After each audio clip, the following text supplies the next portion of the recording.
رسالتي ورسالة كل يمني إلى الاتحاد اليمني لكرة القدم، لو سمعتم ورجاء خاص، الكرة اليمنية بتمر بفترة تحول كبيرة جدا، وخصوصا منتخب الشباب ومنتخبنا الأول.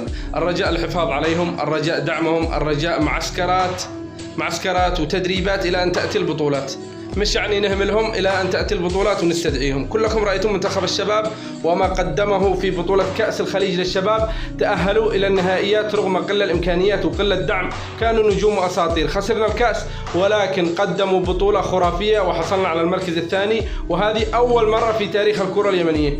منتخبنا الأول فيه نجوم وأساطير، يعني محترفين في الدوري العراقي ومحترفين في الدوري العماني، ولاعب أتى من مانشستر يونايتد ديماني ميلور ليمثل الجمهورية اليمنية. رجاء ادعموهم، لا تعقدوهم من كرة القدم ولا تهملوهم، لا ما تجي البطولات تقولوا لهم تعالوا.